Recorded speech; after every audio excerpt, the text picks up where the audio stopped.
Alright, that should do it. Got OBS up. I got my microphone icon.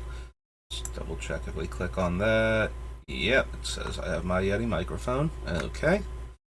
Alright, so timing was very tight this week. Did not have any real time to stream. Monday was Labor Day in the US, so that meant I had to go into work even earlier. So if I can barely squeeze in like an hour and a half stream beforehand, being able to squeeze in maybe a half an hour stream didn't seem worth it. Then Monday night did not go great, so I was pretty exhausted going into Tuesday.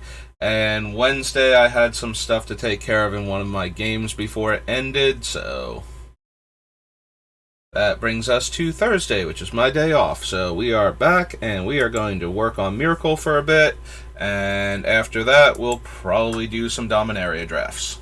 So, let's see. We stopped at Scars last time, so Scars of Mirrodin into Scourge.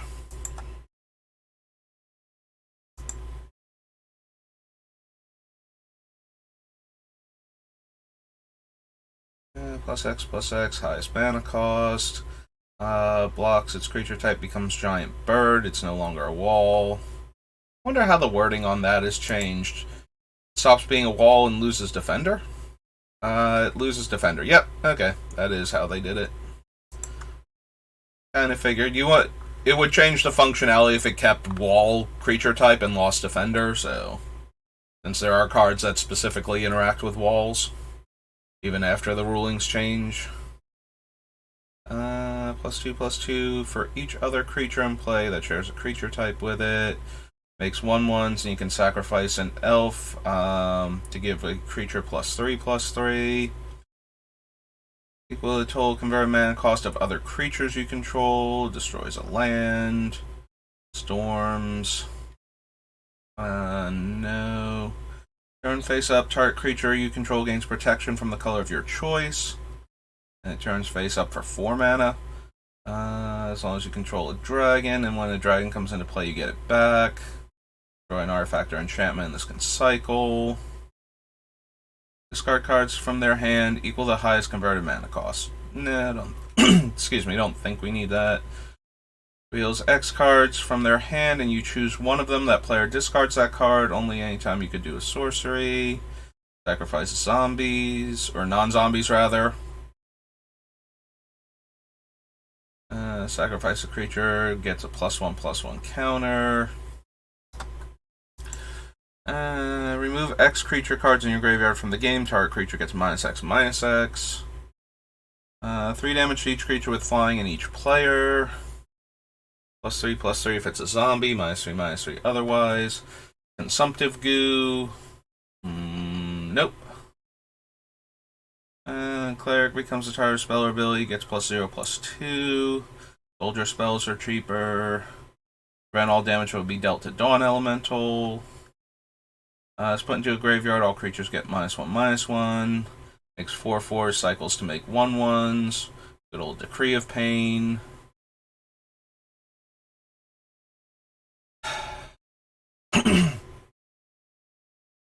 I mean, it's always got potential to make it into the deck. I suppose we can put Decree of Pain on the list. Figure out which wraths we're running later. Decree of Pain. Decree of Savagery.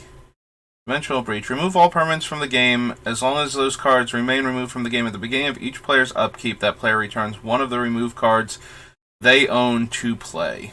Nope.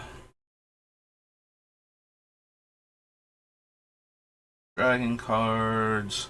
Flying Pro Dragons. Cleric spells cost white, black less. Taps for 3 green. Can cycle for a plane, so you can pay mana to bring it back to your hand. Makes Morph more expensive. Comes into play. I have to see what high casting cost creatures we have, but maybe Fierce Empath as another creature tutor. If damage would be dealt to you, put that many counters on this. When there are 4 more counters on it, sacrifice it. At end of turn, remove all counters on it. Forgotten Ancient. Frontline Strategist. Target spells or abilities. Damage dealt.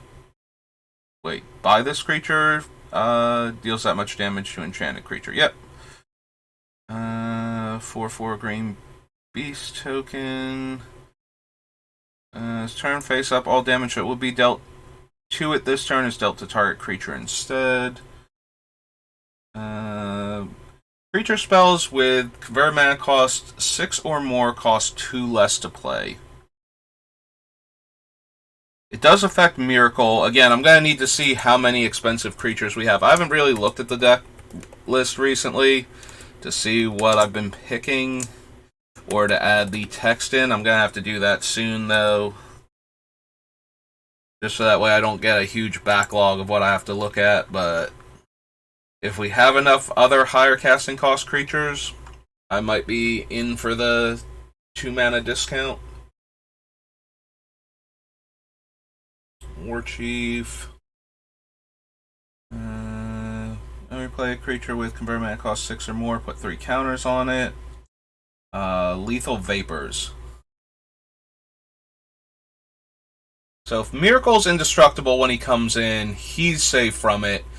As long as he's in play, my creatures dying when they come into play isn't necessarily a bad thing. This might be a good Lethal Vapors deck, and I do love Lethal Vapors when it's a good card.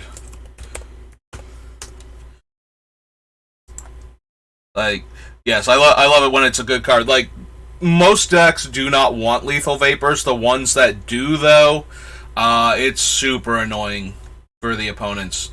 A lot of times, nobody wants to be the player that actually bites the bullet and kills Lethal Vapors with its own effect. So you tend to let it sit and play until somebody can disenchant it properly.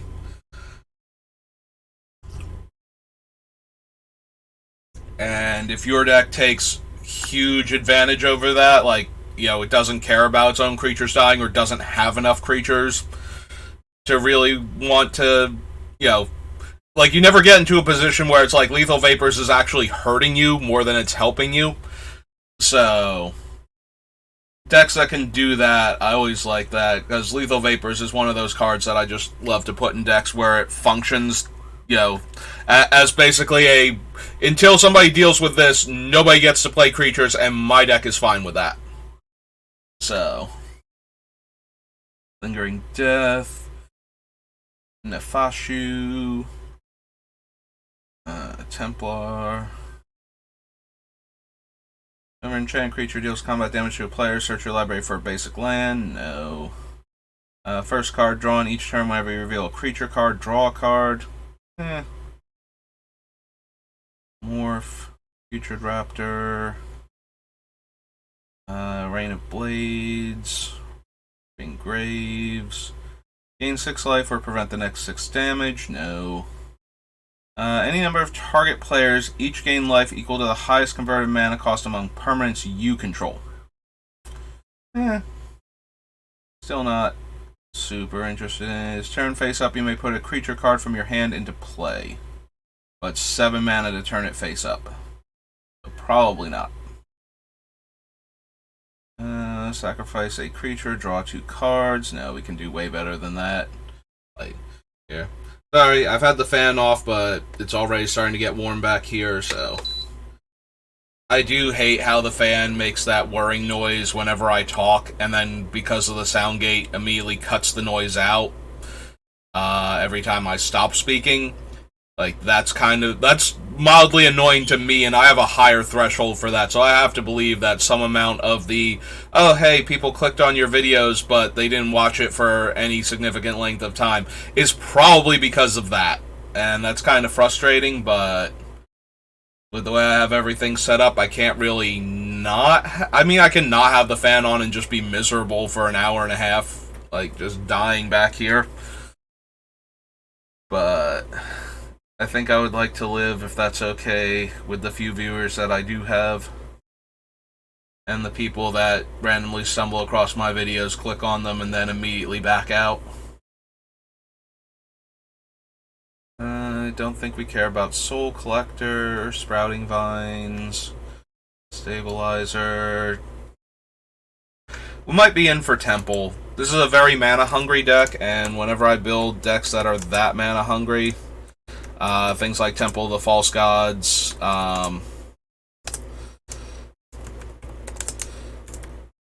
what's the one from Tempest? Ancient Tomb. Like, all of those go way up in value in a deck that's as mana hungry as this one's probably going to be. Our commander's a 7-drop, and we really want him in play. And we want to be able to protect him, which means sometimes we're going to want to cast him and still have mana up. So we need to get to like 9, 10 mana by like turn 6, 7, somewhere in that range. So we're definitely interested in a card like Temple of the False Gods. Tendrils, Titanic Bulwark, no. Trap counter on target land you control. Sacrifice a land with a trap counter. This deals 3 damage to target attacking creature without flying. Can't be blocked except by creatures with flying. Twisted A-Bomb. Discards 2 cards, has cycling. Zombies are cheaper and get a big bonus. Pay 3 life, put a 1/1 counter. Lets us keep our mana every turn. Vengeful Dead or another zombie is put into a graveyard from play. Each opponent loses 1 life. Target player sacks an attacking creature in Storm. Remove target enchantment from the game and cycling. Far cycling. Bounce an elf, untap target creature. Turn face up, target creature gains trample. Attacks, defending player can't play spells this turn. Next 1 damage that will be dealt to Inquisitor. This turn is dealt to another creature instead. And Zombie Cutthroat. Okay, so he picked up a few cards that might make the deck. That's a good start on the day. Alright, so that was Scourge. Notice Secret... Actually, do the Secret Lair drops have the unique cards? Like... You know, will I see the Walking Dead ones, and the Street Fighter ones, and the... Boozy things, because I didn't really look at any of them. What's it called? The Netflix show. Stranger Things. Like, see, this is just the alternate artwork cards, but will I see all of the ones that are unique to Secret Lair?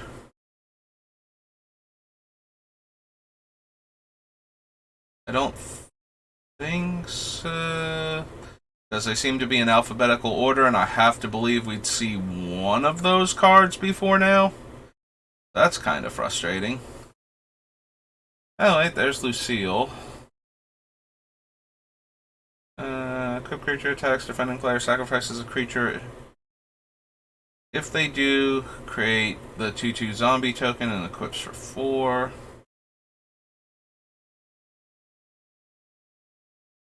Enters the battlefield, you make 2 zombies. As long as she's equipped, she must be blocked if able. Whenever she and at least 2 zombies attack, she gains indestructible until end of turn.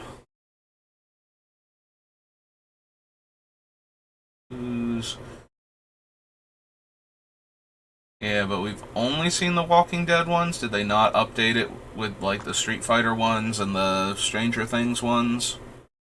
Enters the battlefield, choose 2 abilities from among First Strike, Vigilance, and Lifelink. Humans you control have each of the chosen abilities as long as you control 4 or more humans. Humans you control get +2/+2. We're not really a humans deck, so that doesn't matter.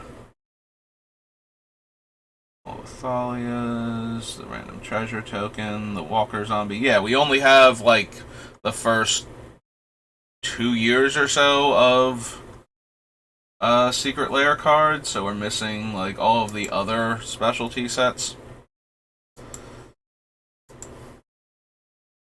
So that was Secret Lair. 7th edition, Shadowmoor. Maybe I'll use like Magical Libraries or something to look up the other Secret Lair sets. See if there's anything we should seriously be considering for this deck from the other 2.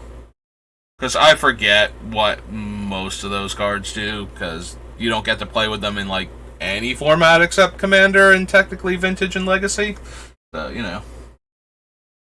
Alright, so Shadowmoor should be the one where we get, like, the 3 creatures, I think, right? Because we didn't get them in Eventide, and they are definitely from the Shadowmoor little, like, half block that pairs with the Lorwyn half block to make a full block with an extra set. Whenever a player plays a white spell, you may pay 1 if you do gain 1 life. +1/+1 for each planes you control, and has flying.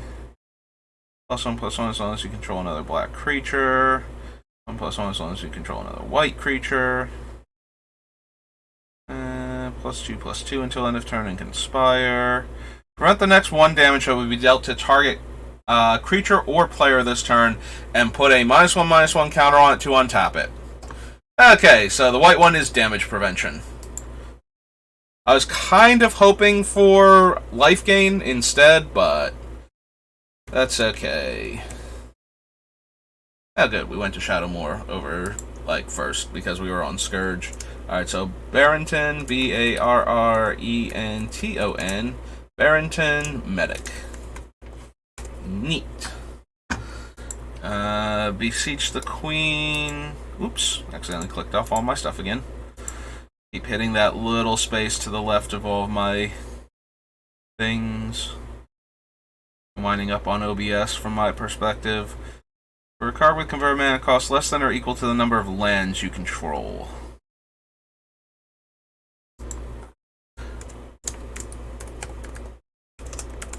I have no idea how many of the tutors we're going to run, but like I said, this deck feels like it's going to be one of the more try-hard, we're going to win games with our cool combos, and when you're doing that, you want a tutor.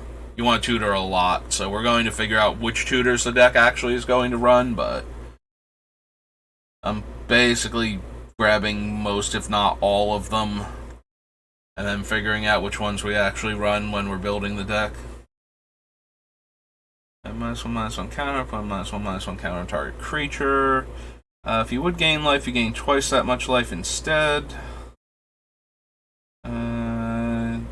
They gain persist. I mean, we can run Cauldron. Again, this is a more Aristocrats card than anything else, but we still have some of those elements, and we still can use Cauldron of Souls to good effect if we keep enough of those in the deck, so I'm willing to at least consider it. So yeah, Cauldron and Mikaeus, you know, they allow you to sacrifice your creatures that don't have Persist or Undying, and then because each one of them wants to put a different kind of counter on it, you basically can just get them back. Now, Cauldron does tap, so you can only get your creatures back like 3 times in a turn this way. First, you bring them back with Mikaeus, then you target all of them with Cauldron, you sack them all again. Cauldron brings them back, then you sack them all again, and Mikaeus brings them back because now they didn't have the 1/1, they didn't have the positive 1/1 counters, they had the negative 1/1 counters on them instead. And so yeah, you can get 3 triggers off of all of your creatures dying for whatever your combo piece is. I mean, Mikaeus is much better when you're just going infinite with a persist creature. Yeah, whichever ones fall into your color pattern. But it's still something that you can do, and it does give you a lot of sacrifice fodder in a single turn. Like, now every one of your creatures is at least 3 sacrifice triggers because of that. So, even though we're not focusing on the aristocrat stuff, it's still a thing we can do.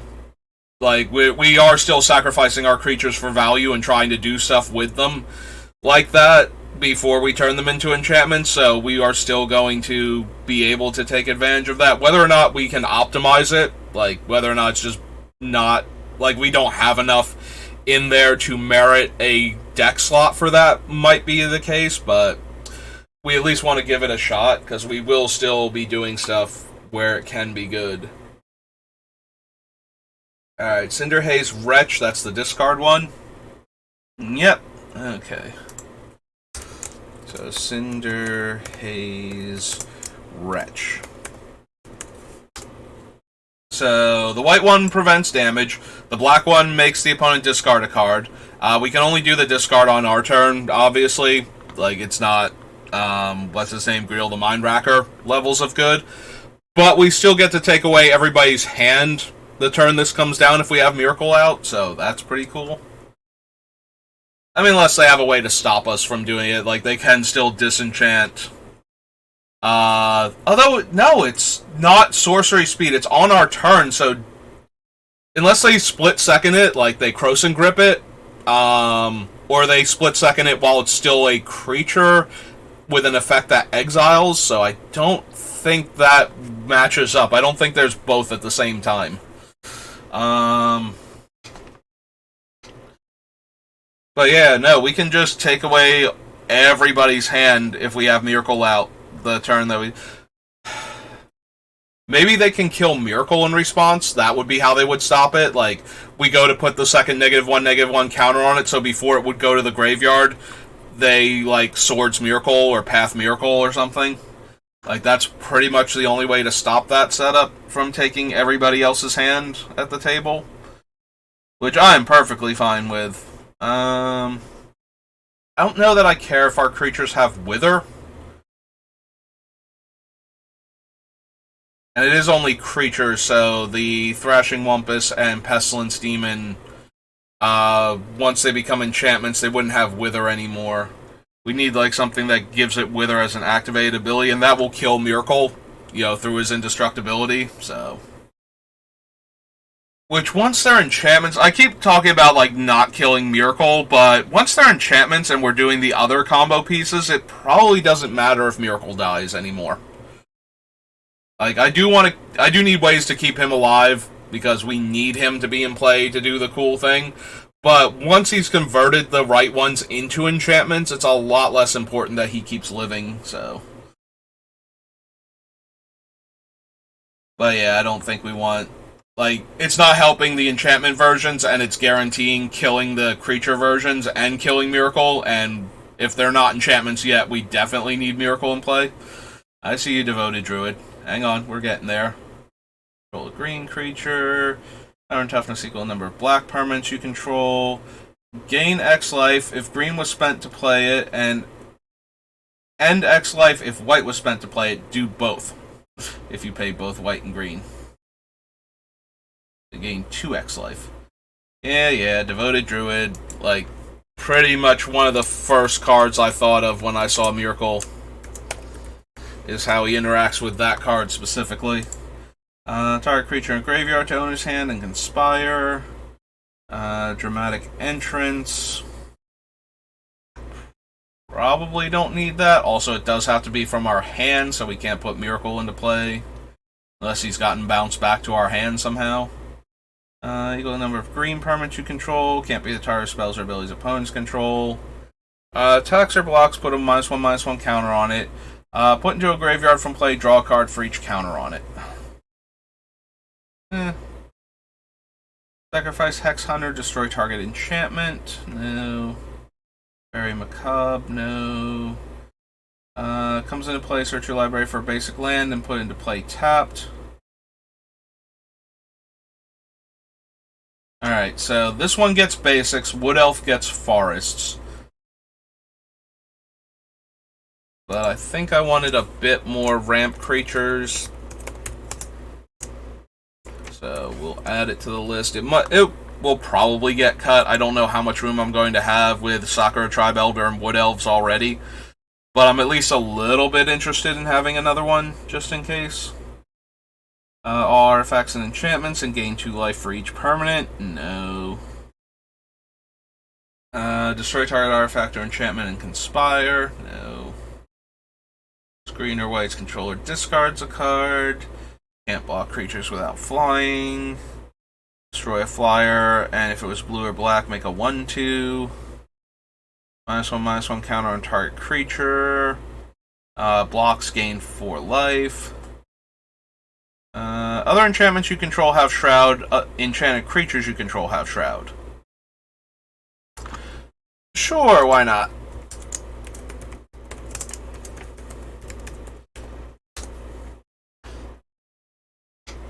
Yeah, so a lot of decks will have things that can destroy all enchantments in play. You know, your Nev's Discs, your O Stones, Fracturing Gust, whatever the mono white one is that lets you destroy all artifacts or enchantments. But there are also a lot of decks that use repeatable targeted removal for their enchantment and artifact hate. So, if we want to protect all of our cool enchantments, there are going to be players that, you know, when there are shards, can't target our enchantments because we have Auramancy and Privilege Position at the same time, or Auramancy and Sterling Grove, and now all of our stuff is completely untargetable. They're just kind of like, oh, but that's how I destroy artifacts and enchantments. I didn't bother putting in one of the big, like, sweeper cards because I'm white-green and I already have lots of ways to interact with all permanent types. And then you wind up, you know, your opponent has answers, but they don't do anything. So, it's not going to happen super often that you run into that. Like, most decks do have, like, one of the big scary reset buttons. But it is something that might throw them off while you're setting up. Just if they have to use their target removal on this one, so that way when somebody else gets a piece of target removal, they can remove the actual problematic enchantments on our side of the table. And it's cheap enough that it comes down to, you know, at the same time that we would be playing like a Sterling Grove or even a Privilege Position, you know, so that way they're actually locked out of targeted removal if they don't have it at that exact moment.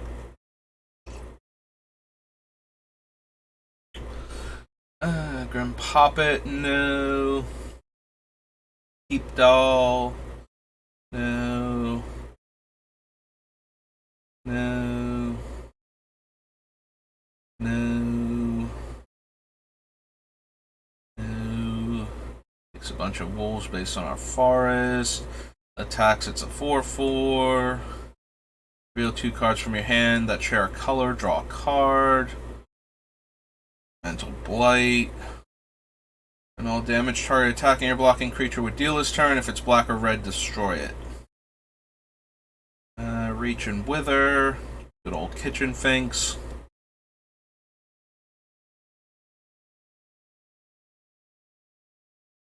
I'm debating if we want Kitchen Finks. Like, obviously, every creature with Persist goes infinite with Mikaeus, like I was saying before.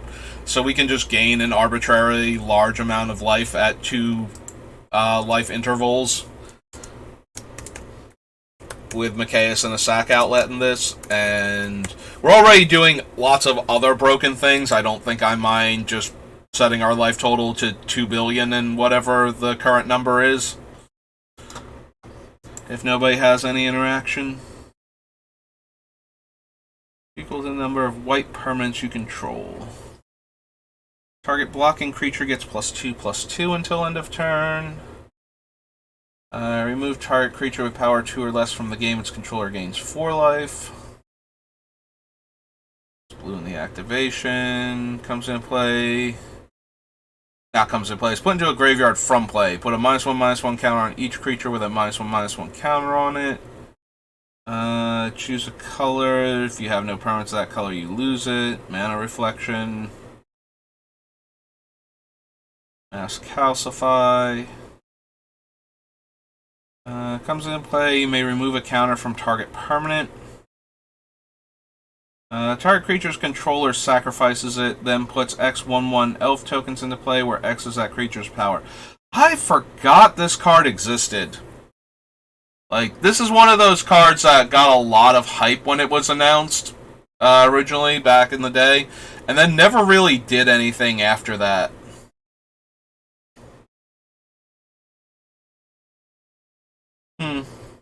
Like, I don't remember this card ever seeing, like, actual serious constructed play. And there was a lot of hype for it because it killed anything. And gave them 1/1s, but you could also, like, target your thing in response to removal and get a bunch of 1/1s out of it. So, you know, it worked in multiple decks. And there was even, like, a tokens go wide deck at the time. It had a weird name, too. I forget what it was now. I think it was, like, it was a black-white red deck, I believe. It's definitely black-white. Anyway. Midnight Banshee can run it. It won't kill Myrkul because he's black. But it will kill all of our opponents' things, and if they, if we manage to turn it into an enchantment, it continues to downtick all of their stuff forever. I don't know that we're going to have room for it, though. Like, this seems more like a cute trick that we can do, rather than, something that the deck is actually going to care about, but maybe we'll consider it. And I clicked off all my stuff again. Turn target artifact or enchantment card in a graveyard to owner's hand and conspire. So convert mana cost 3 or greater. Put target card in your graveyard on the bottom of your library. Would be destroyed, regenerate it. Tap any number of untapped creatures you control with total power 10 or greater to make it +20/+20. Target creature becomes white until end of turn. Tap that creature. Whenever a player plays a green spell, you may pay 1 to give a creature +1/+1 until end of turn. 3/6. Do the taps to gain X life. Turn target creature card with convert mana cost 3 or less from your graveyard to play. Yeah, it's going to be really hard to tap this guy once he's an enchantment. Protection from blue, black, and red. 5/5. Comes in play, choose, Painter Servant. Hi, Painter Servant. Not paying it. I'm distracted by, it's like, I genuinely forgot what Oversoul's actual ability was. Pale Wayfarer. Target creature gains protection from the color of its controller's choice until end of turn. And this thing is a 7-drop. Good old Pillapala. Plague of Vermin. Land comes into play under opponent's control. That player loses 2 life and you gain 2 life. Taps to make elves. Makes your lands all basic land types. Can't attack or block. Creature comes into play under opponent's control. You may attach Prison Term to that creature. Puppeteer Click. Breaking Canopy. We can always run Puppeteer Click too under the same mentality that we put Kitchen Finks in, where we can just keep sacrificing it while Mikaeus is out and steal everything from every graveyard for a turn, and then... Do we exile all of them? Yeah, we exile all of the creatures at end of turn. Maybe. Like, again, same reason for Puppeteer Click. Also, or same reason for Kitchen Finks. Puppeteer Click has the potential to work. Also, the Click just goes infinite with Mikaeus for infinite sack value, generating mana from Ashnod's Altar and whatnot, so we don't even need creatures in the graveyard for it to be good in our deck. We just need one of the other things it interacts with, mostly Mikaeus. I think Mikaeus is the primary, if not only, real source for it. MP deals 4 damage to it. Has Persist as long as you have a black creature, and has Haste as long as you control a red creature. Can't be blocked by black creatures. Collecting Pool, Regenerate Target Permanent. Regenerate Target Permanent. You very rarely see effects like that. This can allow us to protect the cool enchantments from removal that we're going through all this trouble to make, and the ones that protect our other things from removal. Oh, I don't know why I'm getting rid of the search thing. We're on the correct set. I'm going to consider this. It doesn't really protect Myrkul from a lot of the other things that, he's naturally indestructible half the time anyway, so it might not work out the way we want. But I'm still willing to at least consider it, because similarly to Tamiyo's Safekeeping, where it can protect the cool enchantments that we're making also, so that way we get all of those. Since we're not reanimating any of the enchantments, I don't really care for risks. So next page. Yeah, if we were doing something where we animated the enchantment tokens that we're getting, with the Starfield of Nyx and the other one from Urza's Destiny, whose name I keep forgetting a lot more than I used to. The one that everybody likes to bring up, the interaction of two of them in Humility. Opalescence. There we go. I just had to think about Humility for a second, and I would eventually get to it. When you're doing that, Risk becomes a lot stronger because now you can turn all of your cool things into enchantments that you can now get multiple copies of, but since that's not what we're doing, I'm not really interested in it. If you do want to build that version of the deck, though, Risk goes way up in value. Until end of turn, no. Comes in play, name a card. You have protection from the chosen name. Has a little bit of value. We already have a bunch of other potent enchantments. So we're trying to protect from various removal spells, so there is some ability to protect Ruined Halo, but probably not. Kind of falls in the same category as like Nevermore, where we're basically naming a commander, but we can also name certain other things once we know their problems. Play a green spell. Play a white spell, gains vigilance. 2/2 with persist. Yeah, just having persist, like this one and the goblin from one of the Modern Horizon sets, isn't enough because Mikaeus is our primary way to gain infinite value from these creatures, so there's less ability to just go infinite. It does work with Nim Deathmantle for infinite comes into play triggers from other things, which we might be shutting down anyway because we have, the Hushwing Griff and the one from New Phyrexia and all of that. Or we will... No, we should have gone past New Phyrexia. I've forgotten the name again because it's been a couple weeks. But yeah, since we're already possibly playing those cards, since we'll be able to get our comes into play abilities when they come back as enchantments, and that keeps everybody else from getting to do their cool thing in the meantime, probably won't be doing anything where we're getting infinite triggers from this guy coming back as a creature constantly. But yes, you can actually generate infinite triggers with just like this thing in Nim Deathmantle and Ashnod's Altar. You sacrifice it for 2, it persists back, you sacrifice it for 2 again, you have the 4, you pay for Nim Deathmantle, it comes back attached to Nim Deathmantle, and then you can do that infinitely, so you need like a death trigger or a comes into play trigger. So yeah, like the Zulaport Cutthroat and the Blood Artist also work since your creature is dying infinitely. I guess our creature is dying infinitely. Might be worth it to consider them then.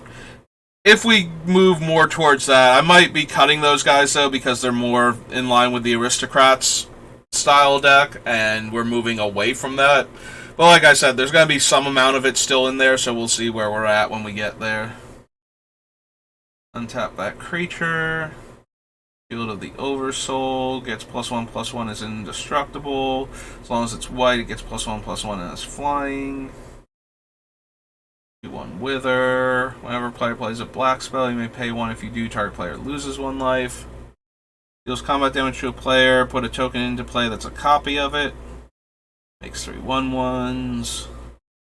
Target player discards 2 cards, or target player reveals their hand. You choose a card from it, and that player discards that card. That's 4 mana. So all auras and equipment attached to target creature. Nope. Can't have counters on it. Another thing that goes infinite with Mikaeus, since it has, since it can't ever have counters, it undies back every single time just as a 2/1.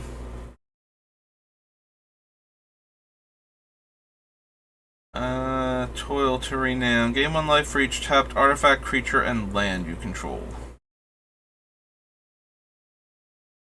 Tower above, no. Trip Noose, no. Comes into play, return to your hand all cards in your graveyard that were put there from play this turn.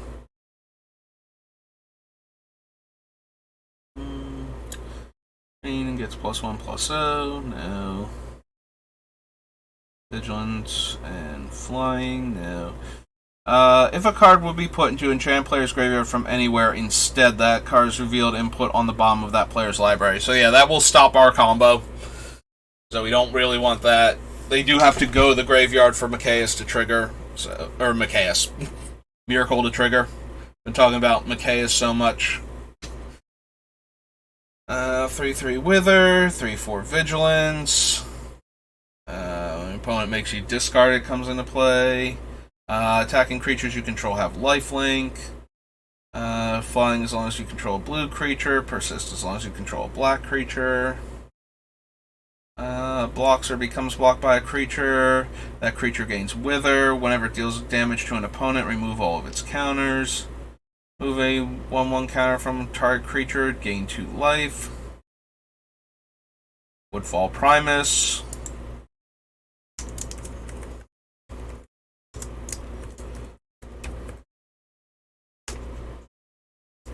Wound Reflection, and that's everything. Okay. What was the thing above Woodfall? Okay, Wooded Bastion and then the Woe Leecher. Yeah, I kind of went over them pretty quickly. Got distracted by Woodfall Primus, so just to make sure I didn't miss anything important. Alright, so that was Shadowmoor. Shadows over Innistrad.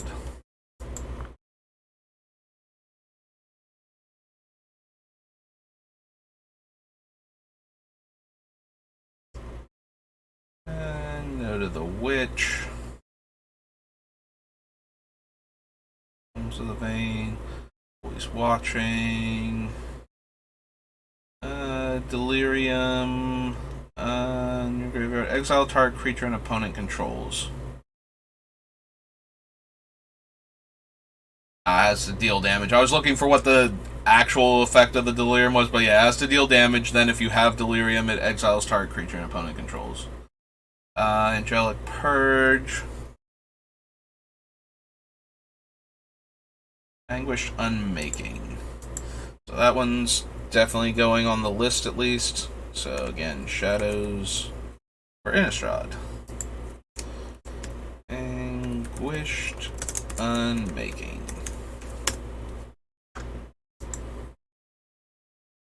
Enters the battlefield. If you control another spirit, gain 3 life. Can't run Avacyn because she's red on the backside. If that player has no cards in their hand, you draw a card and you lose 1 life. Put the top card of your library into the graveyard. On Delirium, it transforms. Control, get +1/+1. No. Discard your hand, search your library for 3 cards, and put those cards in your hand, then shuffle. -2/-2 in Madness.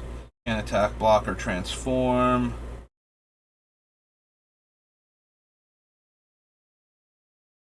Put a charge counter and Brain in a jar. Then you may cast an instant or sorcery with converted mana cost equal to the number of charge counters on it from your hand without paying its mana cost. Remove X charge counters from its scry X. Deals combat damage to 1 or more creatures. Investigate. If you sacrifice 3 or more clues this turn, you may put a creature from your hand onto the battlefield. Cast a creature spell with converted mana cost 3 or less. Investigate. Dies. Investigate. Discard a card. Make a 1/1 vampire creature token with lifelink. Only once per turn.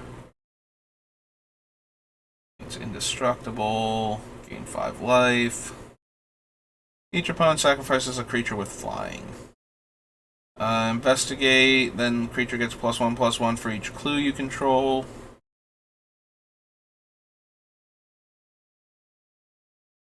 Nope.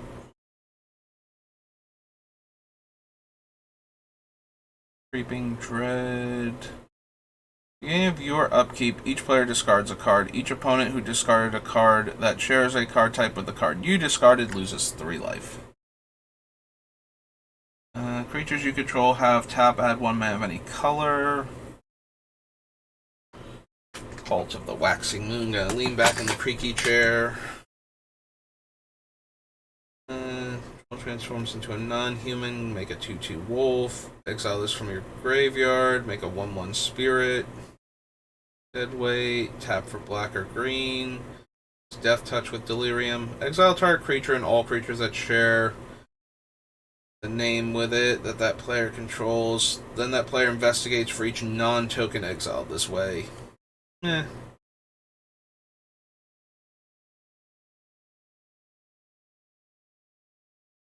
Exile all creatures, delirium, make a 4/4.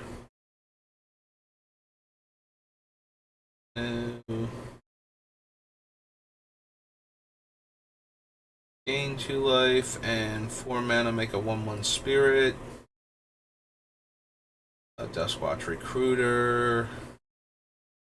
Exile any number of target creatures you control. Return those cards to the battlefield under their owner's control at the beginning of the next end step.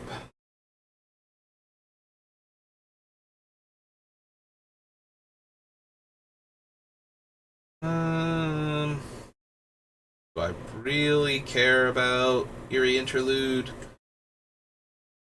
Like, Teferi's Protection has a much higher chance of getting cast in our deck, since it protects all of our stuff and us for the same turn. I don't know that we'll have room for Eerie Interlude also, so I suppose not. Discard a card, transform Elusive Tormentor. Sleepless enters the battlefield. If a creature died this turn, get a 1/1 spirit token with flying.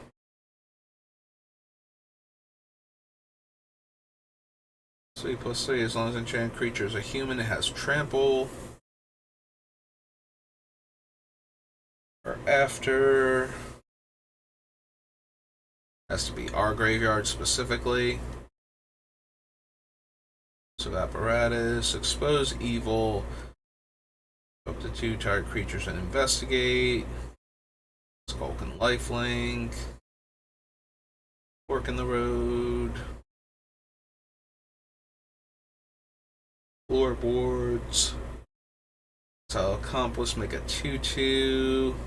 Discard 2 cards, return this from your graveyard to the battlefield tapped. It's 2 2/2s and has madness. 3/3 reach and can only block flyers. Sack a clue, gain 3 life.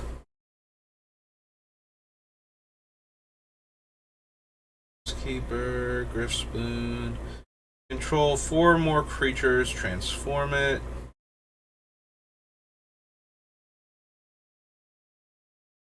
No. Your opponent casts a spell during your turn, draw a card. And each upkeep, if no spells were cast last. Oh, right. Werewolf text.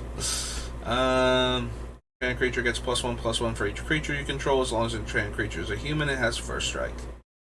5/3 Delirium. Has menace. Yeah. Flash. Wolves and werewolves get +1/+1 and trample. Target creature with power 4 or greater. Investigate. Lifelink. Sack a creature. Put a 1/1 counter on each vampire you control. Whenever Inexorable Blob attacks, if there are 4 more cards among card types in your graveyard, 3/3 green ooze token onto the battlefield tapped and attacking. Meh. Delirium +1/+0 and Vigilance. Nope.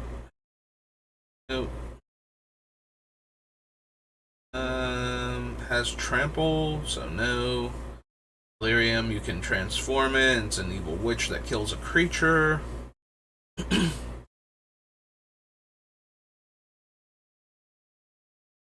Those ones.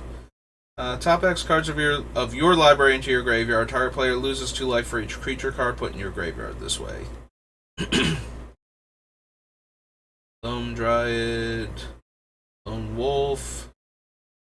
Transforms. You may exile another creature until it leaves the battlefield. Cobb Waltz. No. Some order. While we're loading. Flying, discard a card, put 2/1/1 counters on it. Sacrifice a creature or land, draw 2. 2 counters, 3 counters if delirium. +1 power for each thing on it. Enters the battlefield, put the top 4 cards of your library into your graveyard. You lose 4 life unless you have delirium. It's a 4/5 flying trample. Nope. No. Creature you control that's a wolf or werewolf deals damage to it equal to its power. Delirium has flying. Myrkul's a drawback creature because we considered it for our other deck. Alright, this has red in the activation. Lifelink, exile it from your graveyard, make 2 1/1s. Put target card from a graveyard on top or bottom of its owner's library. 1/1 spirit creature token with flying onto the battlefield.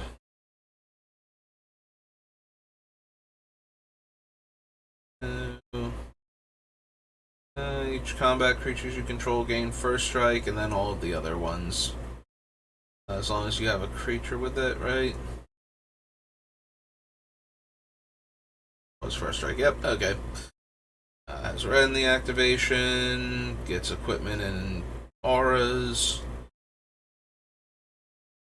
Flash, Pack Guardian enters the battlefield, you may discard a land. If you do, make a 2/2 wolf. Pale Rider. Paranoid Perish Blade. Our opponent reveals their hand, you choose a non-land card and exile that card.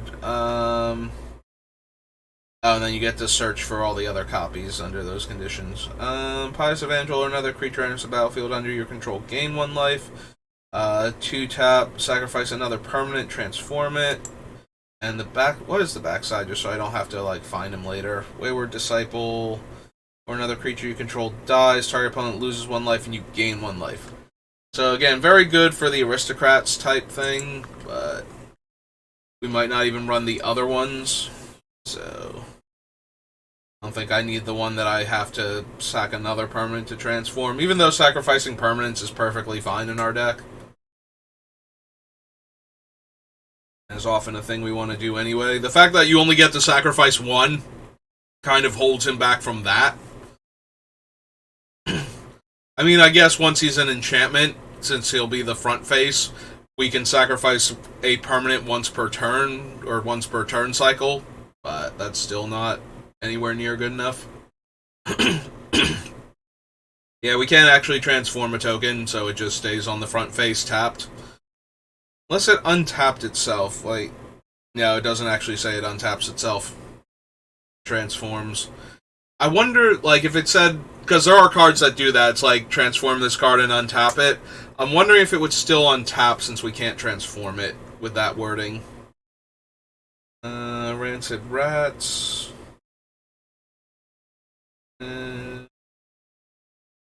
Sacrifice another creature, gets +2/+1 until end of turn. Zombie that will not stay dead and tries to make sure your other zombies don't either.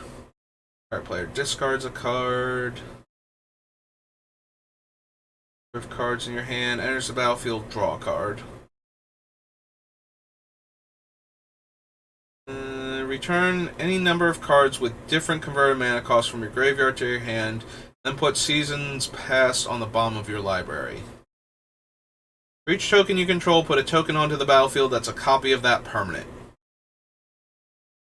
So, since we're not playing a bunch of creature tokens, which is what a lot of these effects tend to do, I might be in the market for Second Harvest.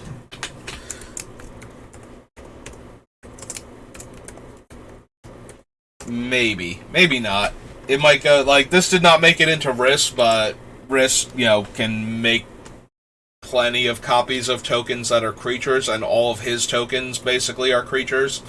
But the fact that you can copy your other tokens with this one, where I'm going to have a bunch of enchantment tokens if things are going well, might make it get into the deck. You and humans you control have hexproof. Exile a card from your graveyard. Put a 1/1. Has to be from our graveyard, but it's any card. We get a 1/1 human. We already have a bunch of the other things that can give us hexproof or shroud that can become enchantments. So as a 5-drop, like, she's better on the creature side, and we can exile things that we want to be able to bring back the creatures a lot of the time if they've died and made it to the graveyard, but our other cards are less important. I still don't think that's going to be good enough, though, so I think we can pass on that one. Whenever wolf or werewolf you control becomes the target of an instant or sorcery, make a 2/2. No. Nope. No. Upkeep if no... right, it's a werewolf. Reveal the top card of your library and put that card in your hand. Each opponent loses life equal to its converted mana cost. -X deals X damage to a creature or planeswalker. You gain X. Put a number of 1/1 black vampire knight tokens with lifelink onto the battlefield equal to the highest life total among all players. I mean, mostly you play Sorin Grim Nemesis for that first ability. Maybe the second one. But primarily the first one. Excuse me.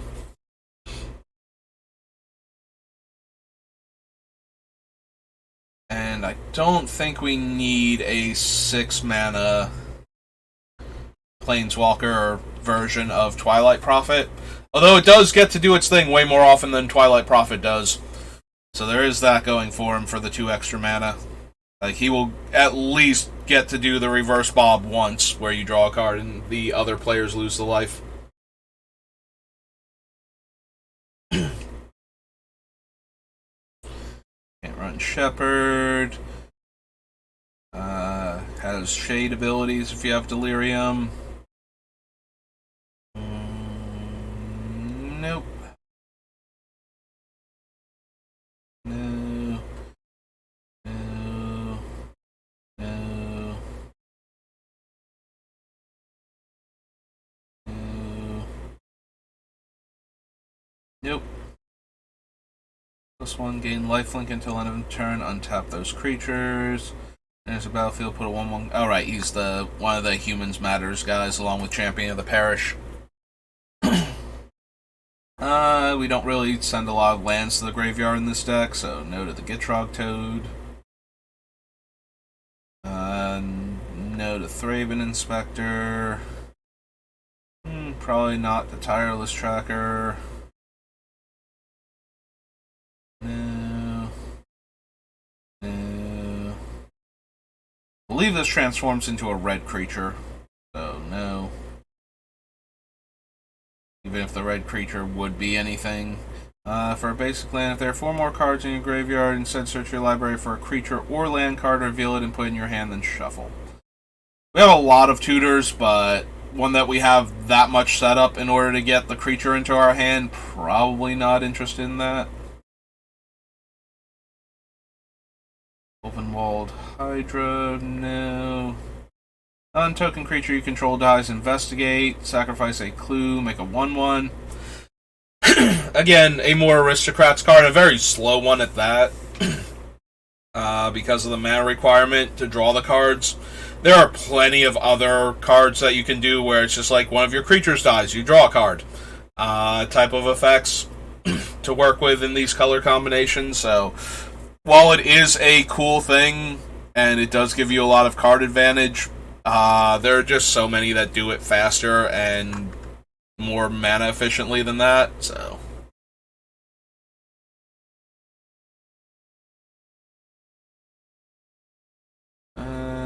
Gains double strike until end of turn. Block 7 other creatures. Makes extra mana, investigates. Westvale Abbey.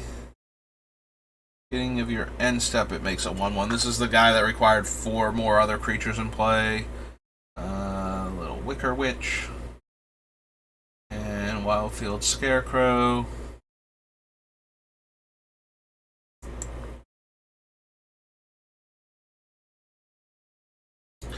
And we had to go all the way to page 3 for Woodland Stream. Excuse me. Alright, so that was Shadows. After shadows, we have shards.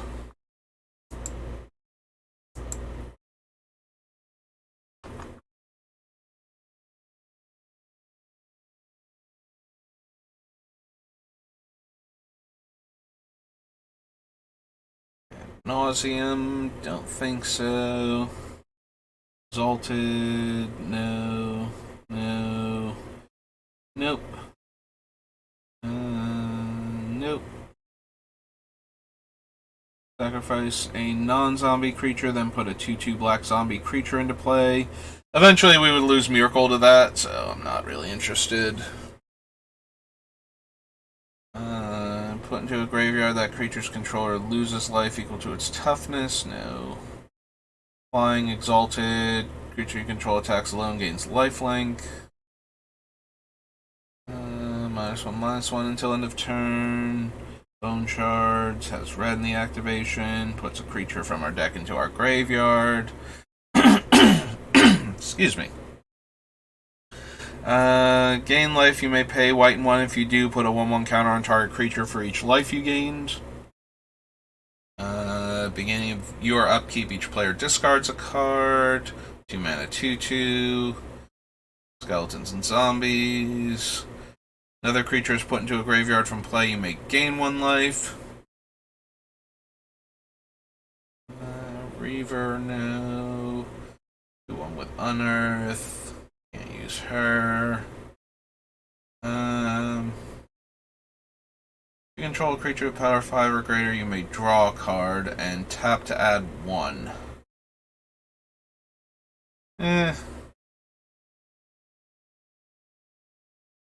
We do have plenty of creatures, I think, with high power. We definitely have Myrkul, and I think we have a few others, so it's not that hard to draw a card every turn with this thing. It's still not doing enough, I don't think.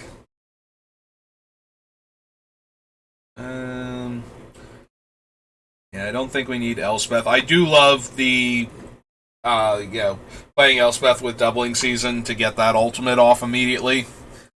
Makes it so much harder for opponents to interact with any of our things.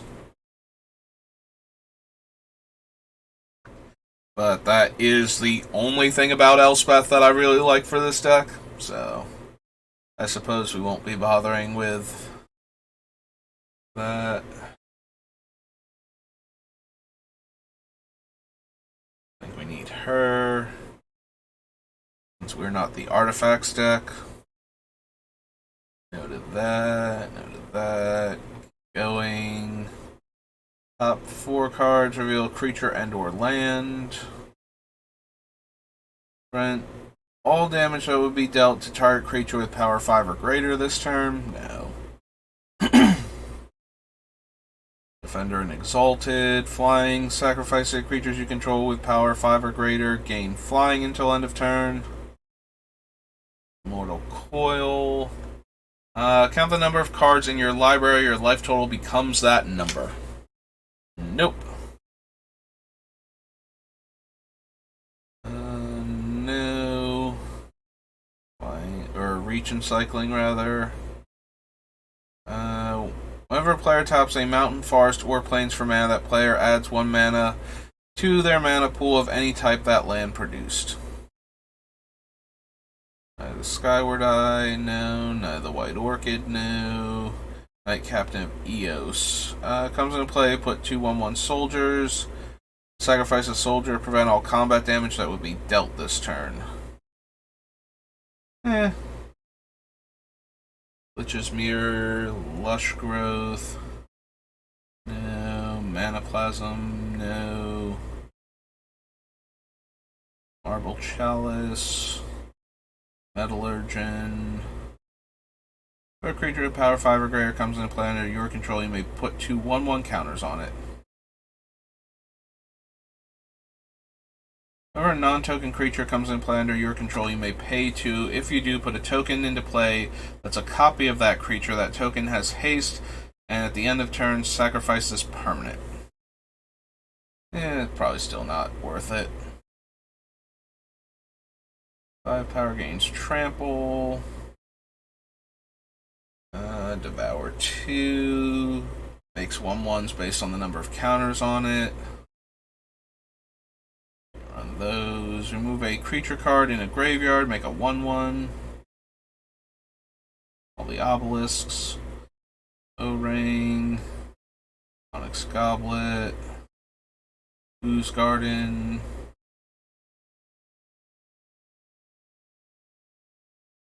Run that. Reach. If a creature is attacking you and you control a forest in the plains, you may play it without paying its mana cost as though it had flash.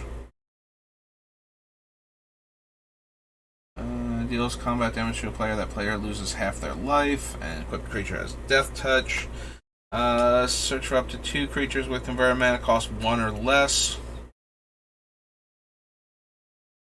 Did we have anything with 1 or less? Like, what 1-drops did we pick out already? I don't think there were any in particular that would make me want to run the Ranger of Eos. I could be wrong about that. I'm trying to remember if we picked up the enchantment that cares about dead 1-drops that also gains life from Modern Horizons, because if I thought I needed that, then I might also think I need this for the same reason, and now I'm blanking on what the 1-drops in the deck were. Alright, so we're not even on shards, so real quick, Modern... Yeah, Abiding Grace we put in here, which means I thought that I wanted something that positively affects 1-drops, and now I'm forgetting which 1-drops in this deck I'm actually, like, super into reviving constantly. That's true, yeah. Oh, it's the ones that when they die, they, like, we can sacrifice them to protect Myrkul, or tap them to protect Myrkul. I think that's what it was, because there are a bunch of different creatures with that type of effect that I'm considering. So if we go back to Shards of Alara, if we're running those, then the Ranger tutors 2 of them, I believe. Yeah. So... is it Anton Ruel that's Ranger of Eos? I think that he is. Yeah, this is one of those cards designed by the player that won the event back when they used to do that. I believe it's Anton Ruel is the player who's represented by Ranger of Eos. Resounding Scream, Resounding Silence, Rogue's Charger. Platoon deals 2 damage to each creature with flying in each player. Reveal any number of creature cards with power 5 or greater from your hand and add a green for each one of them. No to that, no to that. Also, one has Trample. No. Sacrifice it. Destroy all permanents except for artifacts and lands. Play this ability only during your upkeep. Move target card in a graveyard from the game. Gain 3 life. That has blue in the activation. Sighted Cast Sorcerer. No. Gets +3/+3, and other creatures get +1/+1. Distinction, First Strike and Exalted. Regenerate the Skeletal Carthy. Devour 1. Comes into play, draw a card for each creature at 8. Gain life, +X/+X. Is indestructible, and other creatures with power 5 or greater can gain indestructible from it. Vigilance and taps for green. If you control a creature with power 5 or greater, gain 2 life, and it taps for 1. Comes into play, target player discards a card for each creature at 8. Tidehollow Sculler, no. No. No. Can't. No. No. No. And no. Okay. That was all of Shards.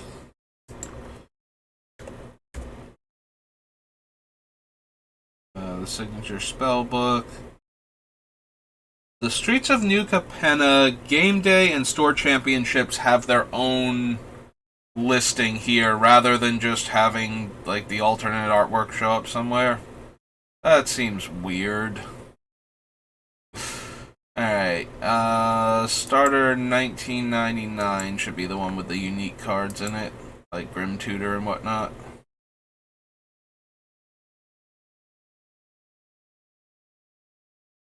Abyssal Horror, Alluring Scent, Ancient Craving, Angel of Light, Angel of Mercy, Archangel, Armageddon, Bargain.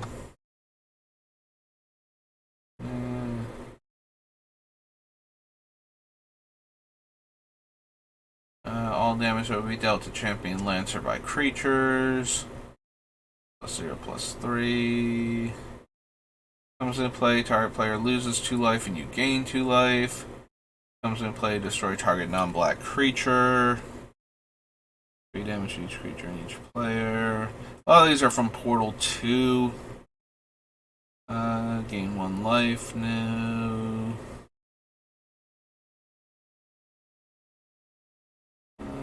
Can attack on their next turn. Yep, there's Grim Tutor, which we will consider. So, starter. Oops. Grim Tutor. Grizzly Bears, Hand of Death, Hollow Dogs, Loyal Sentry,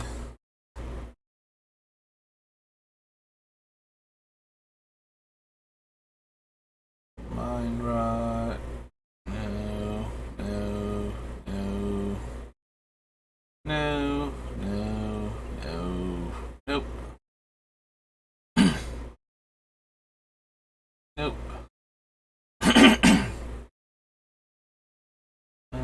Nope. +2 until end of turn. Righteous Fury. +2/+2. Gain 4 life. Scathe Zombies. Southern Elephant. Squall. +0/+3. Stream of Acid.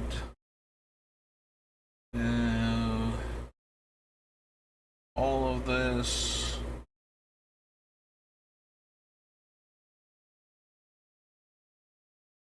Next.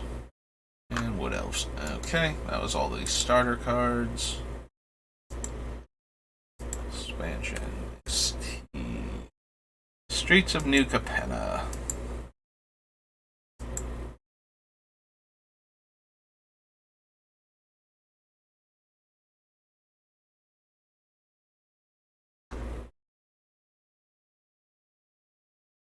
No to Angel Suffering. No. Backup Agent. Barroom Brawlers. Body Launderer.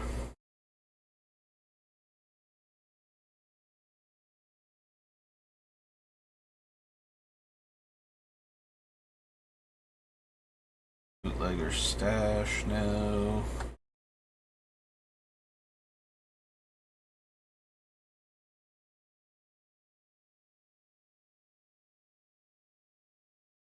Nope. No.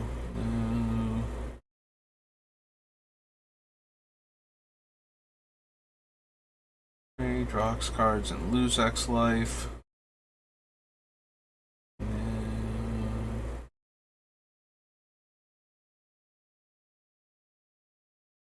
Spell creatures, no. +1/+1 and gives one of the 3 counters. Wow, her text is so tiny on this thing. Look at the top 7 cards. Put a permanent with mana value 3 or less. And that gets a shield counter and makes a bunch of angels, so no. No to Evolving Door. Enters the battlefield, return target creature card with mana value 2 or less. We have a handful of like valid targets for that. But I still don't think we want it.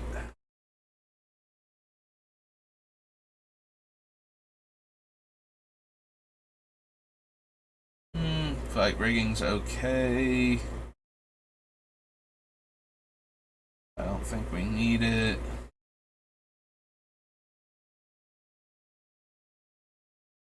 I don't think we need Gala Greeters. Yana. Lettermonger.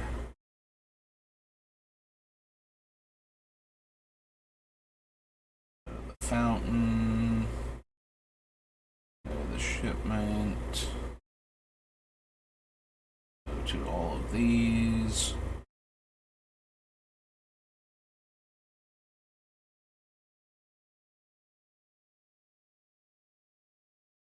I don't think we need any of those.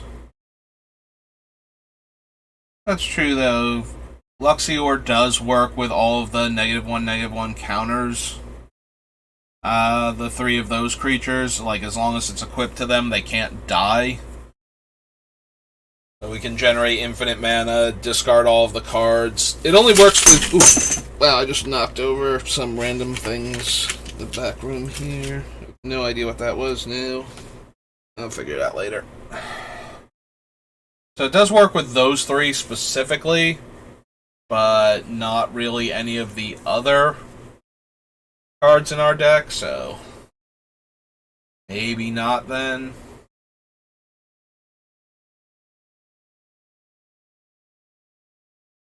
Yeah, I don't think we have if we had other cards that had a lot of counters matters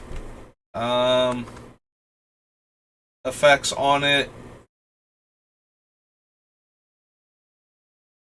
then we could, like, run this, but we really don't. It's basically just those three creatures that it interacts with in any meaningful way. So I don't think that's worth a dedicated slot in our deck, even though it does allow any one of them to go infinite with just that in play.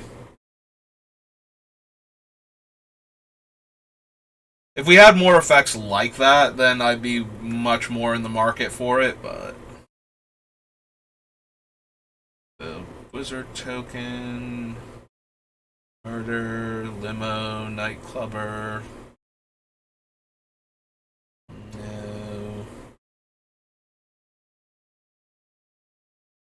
No... Also no... Nope.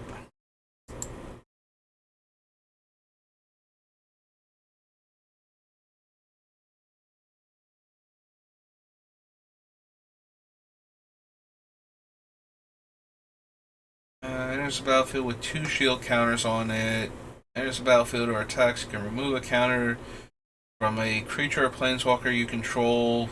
Makes a 1/1 green and white citizen token, and we get to draw a card. Yeah, I don't think I need that. Sacrifice another creature. Look at the top card. You may put that card into your graveyard.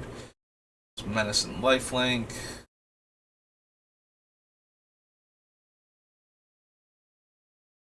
Pay 2 life and draw a card. Nope.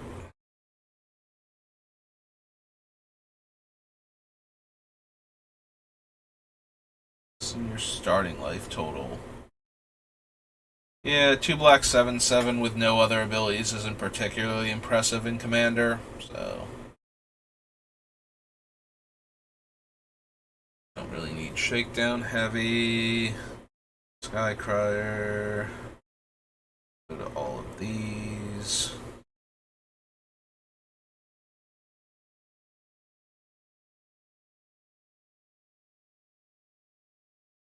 Probably not. It's a basic land, so no. No. You search your library for a creature card with mana value equal to 1 plus the sacrificed creature's mana value. Put onto the battlefield, then shuffle. Mill 5 cards, then put any number of creature cards milled this way into your hand, and make a 4/4 green rhino. So, don't think so. Voice, don't need Welcome. Don't need Workshop Warchief. And the lands. Okay. Alright, so that was Streets. So for the next one, so that should be the alchemy set, and this should be the commander set.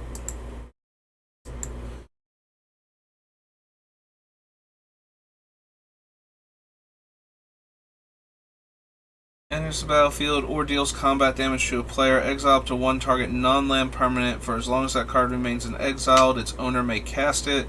Whenever a player casts a spell from anywhere other than their hand, draw a card. It's okay, but I don't think we need it. Flying, whenever another permanent you control leaves the battlefield, if it had counters on it, investigate. No. Nope.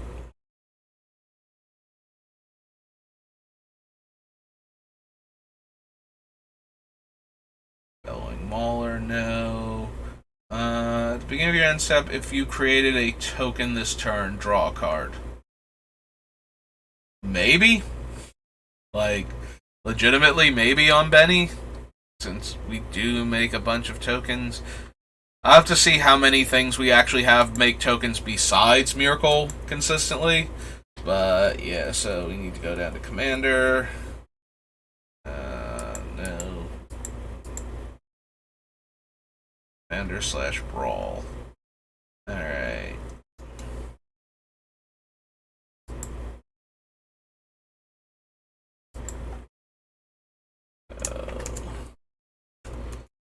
Benny Brax. Zoologist.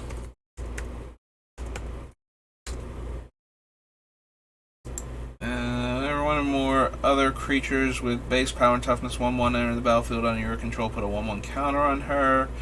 When she attacks, each other creature you control with base power and toughness 1/1 gets +X/+X, where X is the number of counters on her. Alright. Don't think so.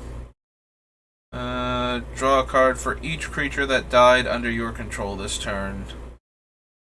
Spectacle is the one you have to deal damage. Cast a spell first if an opponent lost life this turn.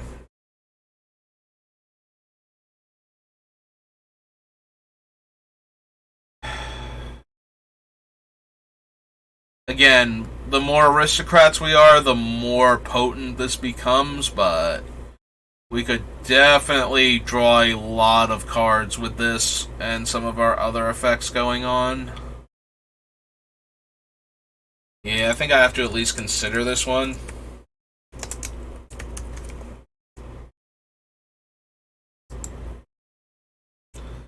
Enters the battlefield with a number of 1/1 counters on it equal to 1 plus the number of other creatures you control. Another creature enters the battlefield under your control. Put a 1/1 counter on boss's chauffeur. When it dies, create a 1/1 green and white citizen token for each counter it had. Remember not liking Boxing Ring. Field under your control. It fights up to one target creature you don't control with the same mana value. Yeah, that was the thing. Create a treasure token only if you control a creature that fought this turn. So you have to control a creature that has already fought, which means it had to survive. So enters the battlefield. For each kind of counter on permanents you control, you may put a 1/1 counter or that type of counter on Bribe Taker. Or another creature you control with mana value 4 or greater dies. Create 2 1/1s. It's a reprint from one of the other commander sets. If you cast a spell during your main phase, put a shield counter on a creature you control. Choose a kind of counter on a creature you control. Put a counter of that kind on each other creature you control. Nope. Create a tapped 4/4 Rhino token for each tapped creature you control. Discard a card. You may exile that card from your graveyard. 2 tap, draw and discard. Put a card exiled with currency counter into your graveyard. If it's a land, create a treasure. If it's a non-land, create a 2/2 black rogue creature token. Destroy all creatures with no counters on them.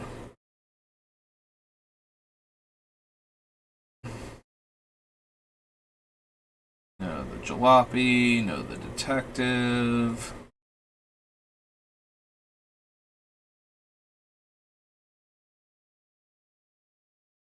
Enters the battlefield tapped. Creatures enter tap. 2 tap. Exile false floor. Exile all untapped creatures. Activate only as a sorcery. Whenever you attack, put a shield counter on target attacking creature. Until end of turn, it gains whenever this creature deals combat damage to a player. Remove a shield counter from it if you do draw a card.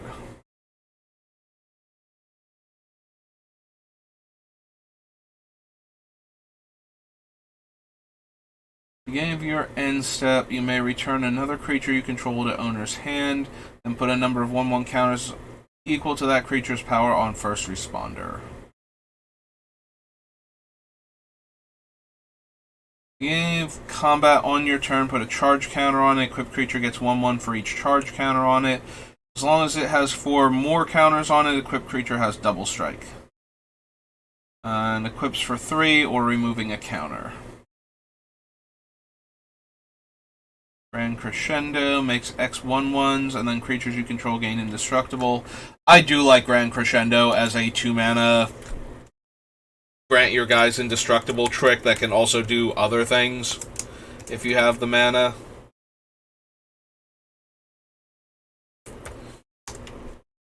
So I think we're going to add that to the list. It might not make it, because again, Myrkul is normally indestructible. But I keep saying that, but we need to put in ways for me to like tank my own life total consistently if we're going to rely on him being indestructible naturally. And if we can't rely on him being it naturally, then we have to put in cards that can protect him by giving him indestructible. Draw a card, activate only if you created a token this turn. And 8 tap makes it 10/10. I like Benny a lot more than the idol in this deck, despite the fact that they are very similar. Partially because Benny is a creature, and we're planning on having a lot of creature interaction anyway, so including our commander. If we turn Benny into a cool enchantment, then he'll trigger off of himself having come into play this turn. Return target permanent card in opponent's graveyard to the battlefield under their control. When that permanent enters the battlefield, return up to 1 target permanent card with equal or lesser mana value from your graveyard to the battlefield. Enters the battlefield, create a number of food tokens equal to the number of opponents you have. You may pay 2 and sacrifice a token. If you do, make a 4/4 Rhino. Convoke, destroy target creature or planeswalker. Each creature that convoked lethal scheme connives. Whenever a non-token creature dies, you lose 1 life and make a treasure token, and it has extort. Yeah, that one's a bit too dangerous for my liking, for what we're trying to do. Each opponent separates the creatures they control into 2 piles. For each opponent, you choose one of the piles. Each opponent sacrifices the creatures from their chosen pile. Nope. Exile with a hit counter on it. Assassins, mercenaries, and rogues you control have death touch, and whenever this creature deals combat damage to a player, you may remove a hit counter from a card that player owns in exile. If you do, draw a card and create 2 treasures. Beginning of your upkeep, each opponent chooses money, friends, or secrets.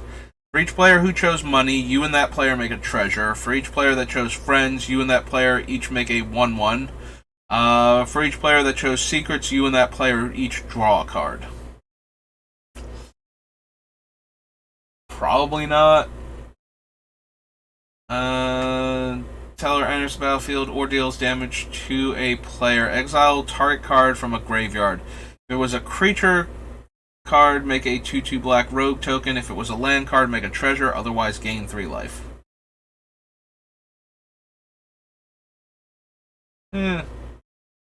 No. When an enchanted creature dies, you may put a creature you own with lesser mana value from your hand or from the command zone onto the battlefield. If you do, return next of kin to the battlefield attached to that creature at the beginning of the next end step.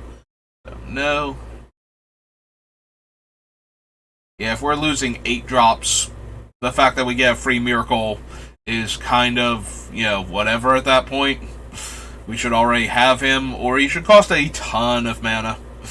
Park Heights Maverick can't be blocked by creatures with power 2 or less.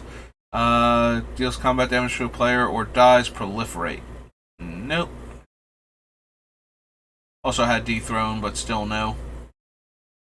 This is the beginning of your upkeep. Repeat this process for each opponent in turn order. Reveal the top card of your library. That player may pay life equal to that card's converted mana cost. If they do, exile that card, otherwise put it in your hand. Yeah, the fact that they can pay and it gets exiled just really puts a damper on almost every deck I would ever consider using that card in. If they could pay life to put in my graveyard to stop me from drawing it, maybe. There are some decks I would run it in, but...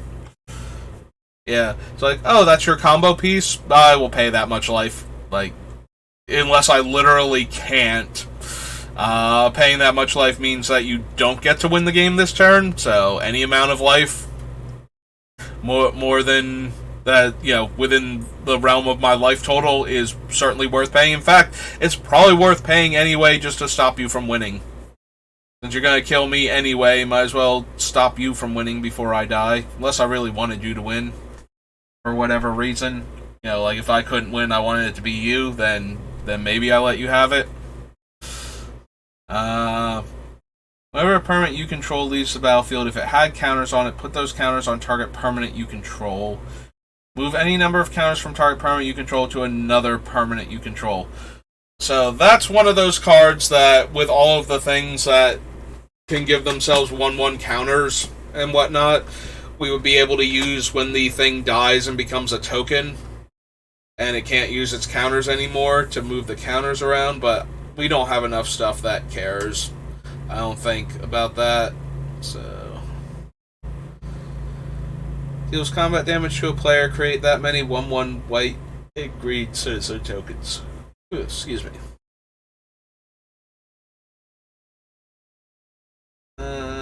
Enters the battlefield, support 6. Whenever a creature with a counter on attacks one of your opponents, that creature gains flying until end of turn. Bogmonder again, Smuggler's Buggy. Deals combat damage to a player. You may cast the exile card. Oh, right, has Hideaway. Without paying its mana cost. If you do, return Buggy to its owner's hand. Beginning of each end step, draw a card for each opponent who has drawn 2 or more cards this turn. Then create a treasure for each opponent who had 2 or more lands enter the battlefield under their control this turn. Like, certainly a fine card, but not working with what our deck is doing necessarily, so. And it's not like we don't have card draw and mana ramp ourselves, so. It's a very potent card in, like, your white decks where you don't have enough ways to draw extra cards or make extra mana. When compared to other monocolored decks. So that's kind of weak, but in our deck, you know, we already have green ramp and black card draw. So I don't think we need a card that's contingent on what our opponent is doing in order for us to get the value. Like, I think that diminishes the card a bit. But yeah, when you have way weaker options, like Smuggler's Share is one of those cards that when it got announced, it was like a huge deal because of that. Colors has Replicate 3.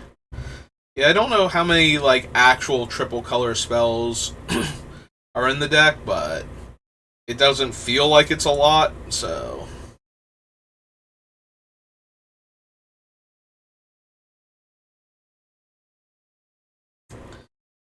Each creature you control gains Vigilance, Trample, and Melee. At the beginning of your next main phase this turn, draw a card for each player that was dealt combat damage this turn. Exile up to 2 target cards from a single graveyard. If the spell was kicked, instead exile target player's graveyard. Create a 2/2 black rogue creature token for each creature card exiled this way. Dies if it dealt combat damage to a player this turn, return it to the battlefield under its owner's control, and it is a 4/2 trample with Blitz.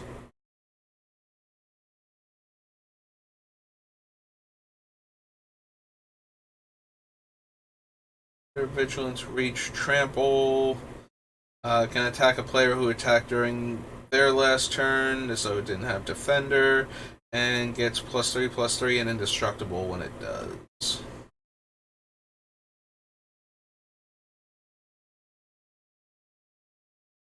Shaper, rid of return. Return target creature card from your graveyard to the battlefield tapped and cipher.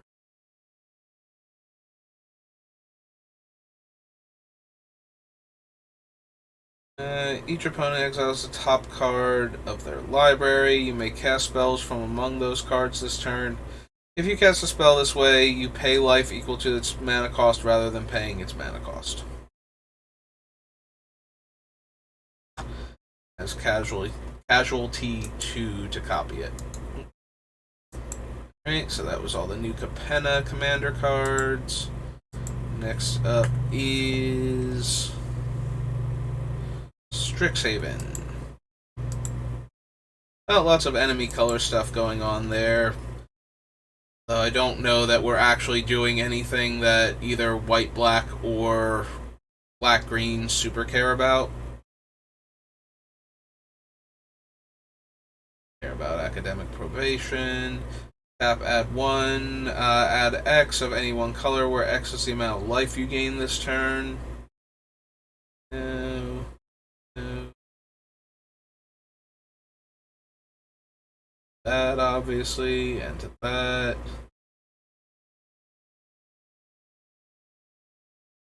Sacrifice a creature, pay 3.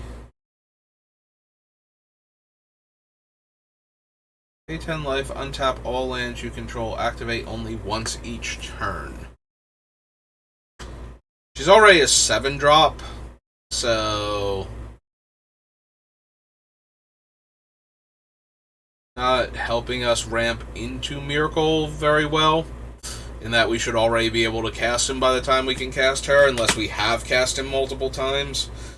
We also don't gain enough life that we can afford to pay 10 more than, like, once, maybe twice. And she makes the 1/1 each upkeep also.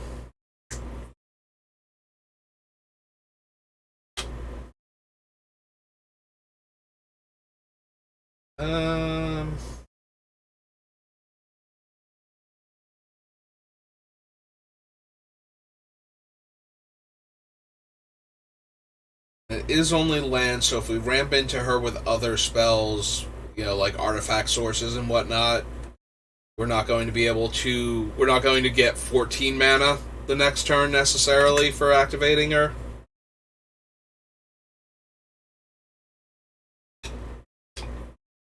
She's alright, like, definitely a card worth considering, but I don't think so. I don't think we're doing enough to take advantage of her. I don't think we need Search for Blex or Blex Vexing Pest. Is it still doing that where we have like the front face of the card or the back, like whatever alphabetically it should be, we have the opposite side of the card. So like this should be Blex in between Blood Researcher and Big Play. And instead we have Search for Blex. Menace, when you gain life, put a 1/1 counter on it. Create X, tap 2 1s. If X is 6 or greater, destroy all non-creature, non-land permanents. Gain 3 life and draw a card.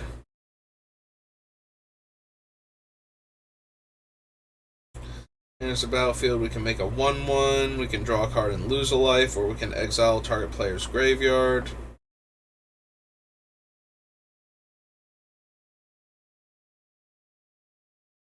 Through closing statement. Destroy target creature or planeswalker you don't control. Put a 1/1 counter on up to one creature you do control.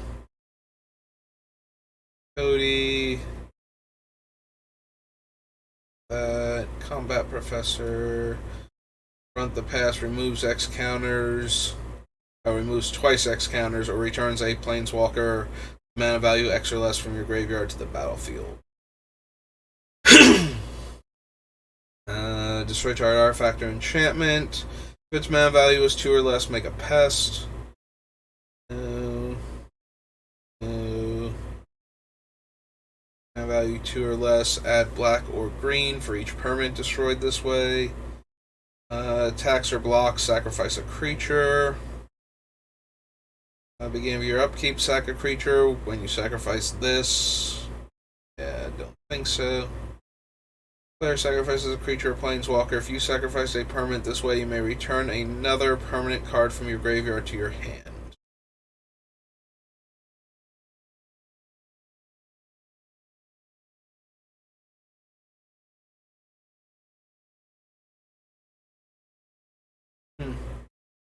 Actually, yeah, Deadly Vanity does go there. So that one's correct, but Blex isn't.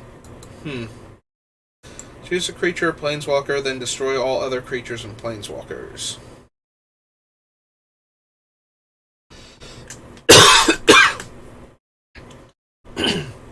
Is 8 mana. And all we get to do is choose one of our guys to save. And we can potentially, keep Myrkul if our life total is low enough. We don't have to choose him. Yeah, probably not. What's the front face of this thing again? Like, it's a cleric, I think. Selfless Glyph Weaver. Exile it. Creatures you control gain indestructible until end of turn.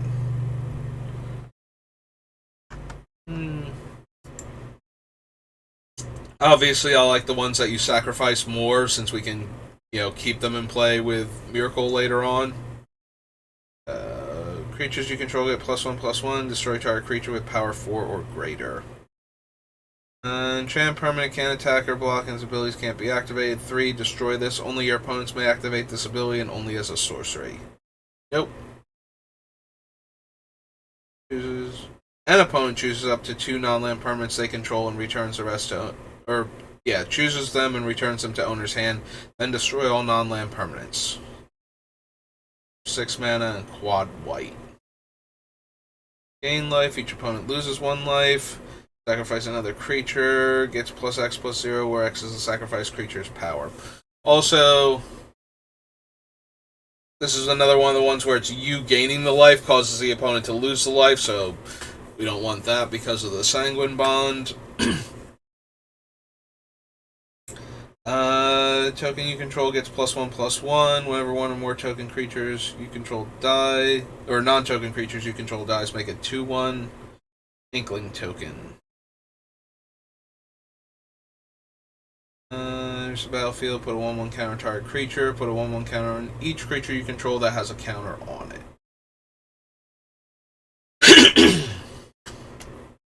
Magecraft gets +1/+0 until end of turn. Search your library and graveyard for up to 4 creature cards with different names that each have a mana value X or less, and reveal them. An opponent chooses 2 of those cards. Shuffle the chosen 2 into your library, then put the other 2 onto the battlefield and exile Ecological Appreciation.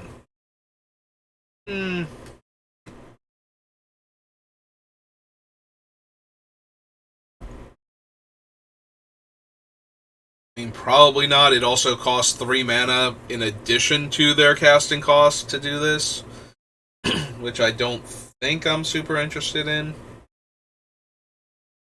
We have Elite Spellbinder, Ambrose. 1 counter on another target creature. Then he deals 2 damage to that creature. Whenever a creature you control with a 1/1 counter on it dies, draw a card. Excuse me. Go to Emergent Sequence, Environmental Studies, Essence Infusion, Elocution. No. No. No. Nope. He's red on the backside, so we can't run him. For a basic Forest and then Learn, no. Flunk, Forest, Fortifying Draft. Destroy target artifact, enchantment, or planeswalker.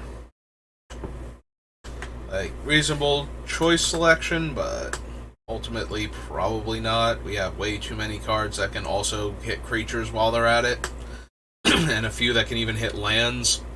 So, Trample and Learn. Also Learn. Cast Insert Sorcery. Exchange your hand and graveyard, then exile Harness. If you would gain life, gain that much life +1. When your life total is high enough, it gets +2/+1.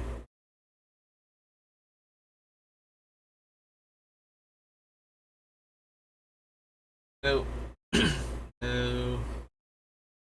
Till end of turn, target creature gains Death Touch, and when this creature dies, return it to the battlefield tapped under its owner's control and gain 2 life.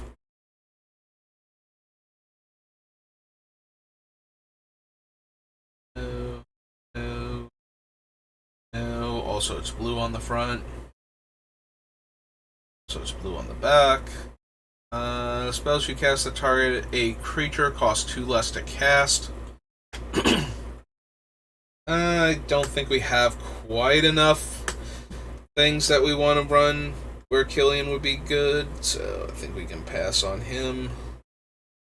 -2, lifelink, cast or copy a spell, creatures you control get +1/+1.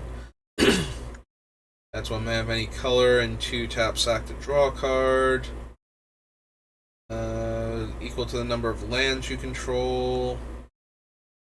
Whenever you gain life, you may pay 1. If you do, put a 1/1 counter on each creature you control, and those creatures gain trample until end of turn. And the other one's the the vampire one. Like, we don't do a lot of life gain, so I don't really care about her. No to that. No to that. No. No. Trample. No. Mavinda. Excuse me. Cannot quite clear my throat out right now.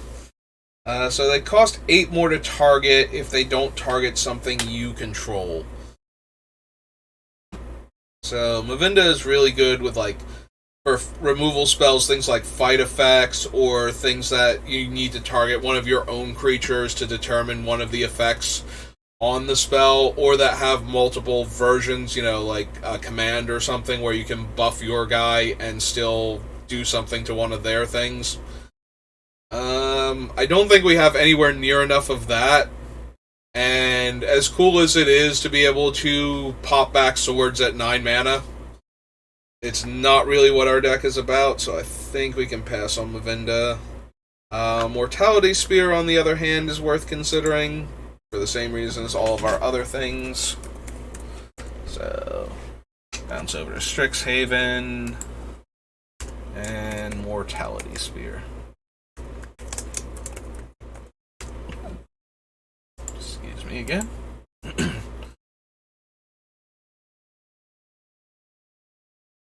And the coughs and the hiccups and everything else. Sacrifice another creature, put a 1/1 counter target creature as a sorcery, put a card from our deck into the graveyard. No to that, no to that, no. Discard a card, make a 1/1 pest. Each opponent mills a card for every life you've gained. Exile 4 cards in a single graveyard, draw a card. And what was the other side of this thing? We might have passed over it as being kind of whatever. I know we haven't gotten to it yet. Alright, return up to 2 target creature, land, and or planeswalker cards from your graveyard. Each player gains 4 life, and then exile Restorative Burst. Meh. Enters the battlefield, search our library for basic planes, and put it in our hands. 6, return it from the graveyard to our hand. Enters the battlefield, return target creature card with mana value 3 or less from your graveyard to your hand. Sacrifice a creature, and then copy it for each time we did that. Draw a card and lose a life. +1/+1 lifelink and learns. Makes a 1/1. We don't really have enough instants and sorceries for Lily. Like for the Magecraft portion of her, and I don't think the rest of her abilities are doing much. 1/1 counter target creature, or creature becomes indestructible. Draw a card. Use to memory. Collective Golem. Flame Scroll Celebrant. Rise of Extus.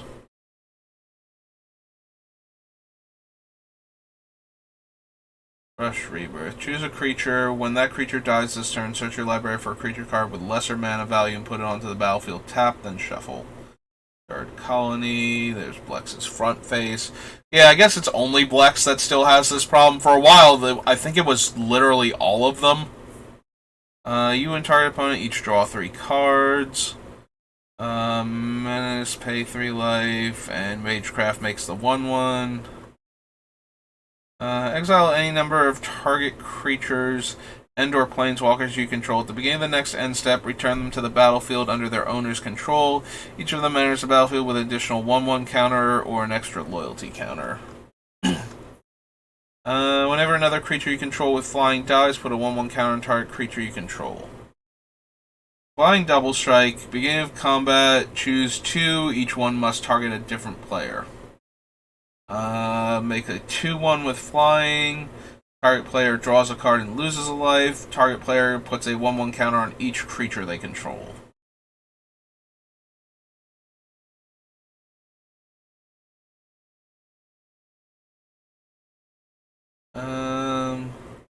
Flying, put a 1/1 counter on each creature that entered the battlefield under your control this turn. No. No. No. Target creature gets +3/+3 in flying. Return target creature card with mana value 2 or less from your graveyard to the battlefield. Target player draws a card and loses a life, and target opponent sacrifices a creature. And it's a sorcery. Don't think so. Caster copy gains your choice of flying or lifelink. Vampire Cleric enters the battlefield, choose a non-land card name. They lose 3 life and you draw a card when they cast it. Target attacking creature and untap it. No. Spite Squad. No.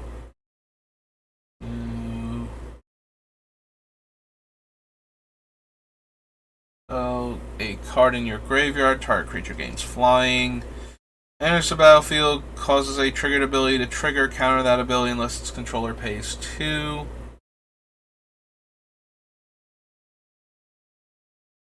Strixhaven Stadium, Study Break. Team Pennant, Tend the Pests. Entered Inkcaster.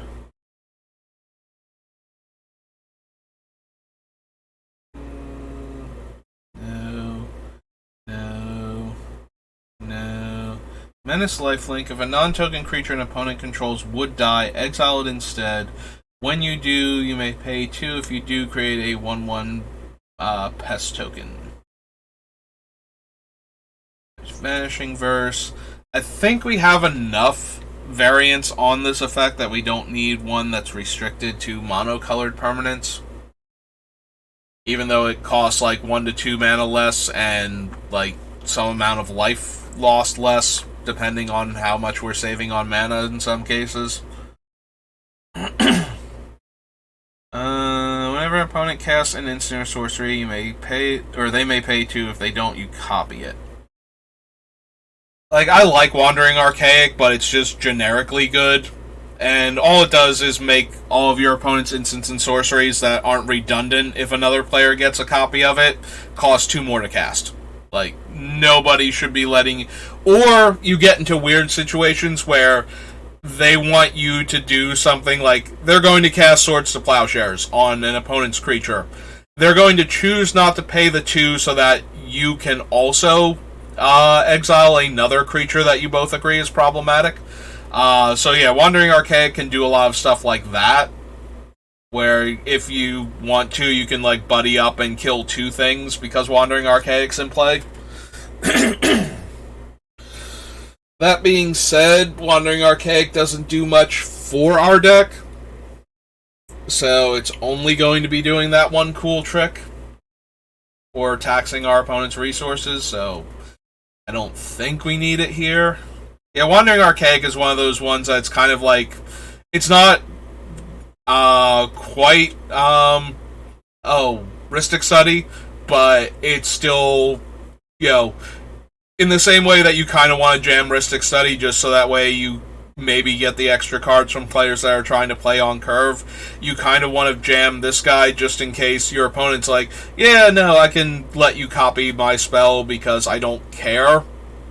Or we can agree on what I would let you cast. Like, I'm not going to pay the 2 if you agree that we're going to kill this thing with the extra copy of my removal spell, or at least not one of my things in some cases. Oh, wow. Throat's just not gonna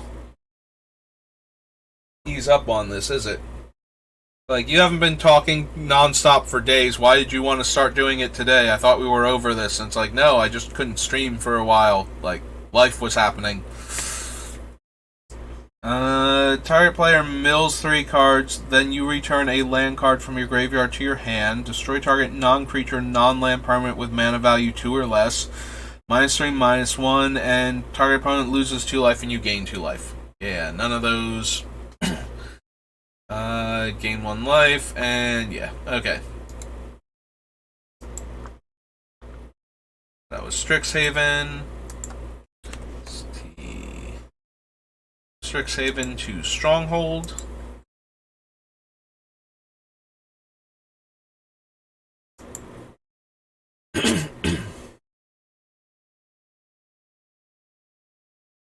Beginning of each player's upkeep, untap all creatures and lands. No, thank you.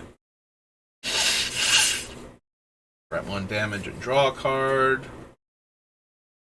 Bottomless Pit, no. Brush with Death, no. Bullwhip. Burgeoning. Calming Licid, Cannibalize, Carnicide. Change of Heart. Whenever you cast a spell, gain a life. Nope. +1/+3 and return it to your hand. Corrupting Licid, Crossbow Ambush. Provax, Dothy Trapper. Does the Trapper itself have Shadow? No, it's tap target creature, gain Shadow until end of turn. Destroy target tapped creature. Flying in typical Shade ability. No. With toughness 2 or less, sacrifice it. Each creature with power greater. Yeah, Snaring Bridge.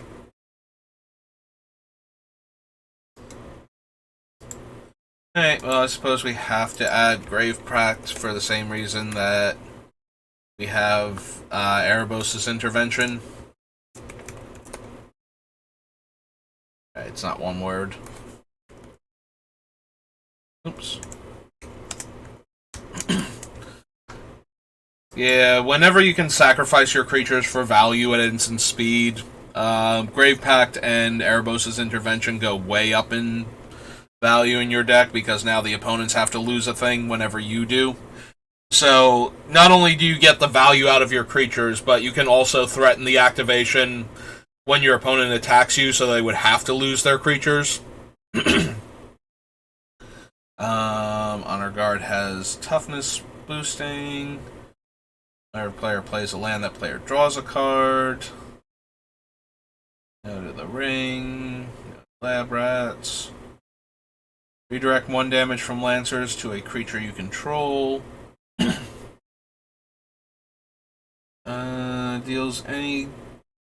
damages any creature, destroy that creature at end of combat. Good old Megrim. Mind Peel. Mind Warper. Morg Thrall. Creatures put into your graveyard from play. That creature on top. Don't think we need Mox Diamond. Mulch. Nomad and Core. I could have sworn Mulch was from one of the other sets. I guess not, though. I'm probably thinking of something else. Like, I knew it was this early in Magic and nobody cared about it, but for some reason I thought it was in, like, Weatherlight or something. Just trying to clear the throat out a little bit. In fact, I'm going to mute the mic and just, like, cough really hard, see if I can clear out whatever's aggravating my throat. 1 second.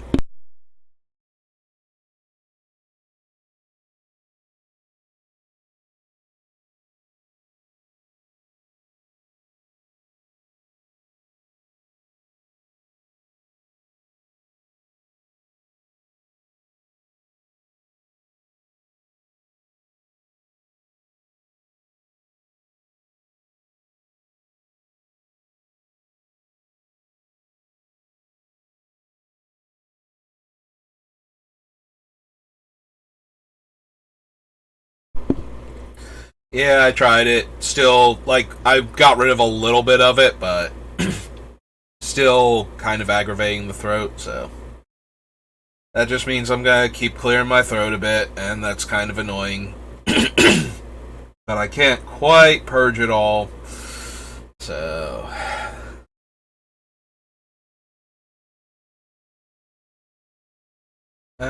Put a study counter on it, remove 3 study counters, and sacrifice it, draw 7 cards. Always did like this card. You know, white card draw effect. You do have to actually, like, have a card that you're going to draw. I don't think it worked with cards that made you skip your draw step anyways. It's not like you could choose to do the skip your draw step with this card rather than the other thing. I think it used to work that way, though, because I remember running, like, fasting alongside of Necropotence to gain more life to draw more cards off of Necro.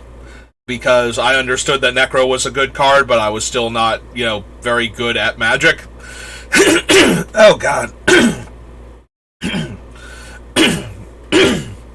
Wow, okay. Oh, this is getting more and more annoying and not less. Alright, I might stop after Stronghold then, give myself a little break. See if I can get to the point where I don't sound like I'm dying every time I talk. Because, yeah, this is just getting way too frustrating now. Like, I tried to clear my throat out, and I dislodged some of it, and now it's just choking me to death. So, we're gonna go over the cards real quick, see if I can find anything else we want to run. But yeah, I don't think this one. Effect controlled by an opponent puts a land into your graveyard from play, put that land into play. Prevent all damage to any creature from any one source. Sacrifice a creature, return any number of target creatures you control to owner's hand.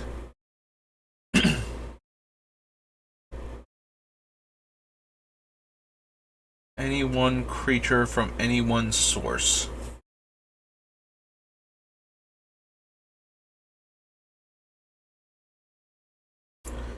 No to Shifting Wall, no to Scavengers. No. No. Nope. No. No. I mean, Weaver's or Feeder's fun with, like, what's his name? Macias. Because you can just remove all of his counters, gain a bunch of life, have him come back with more counters. And go infinite that way, but I don't think we quite need that. Spineworm, no. No. No. No. X damage to target creature. For each damage, put a 1/1 counter. No. No. No. Target land becomes a 2/2 permanently. Don't think so.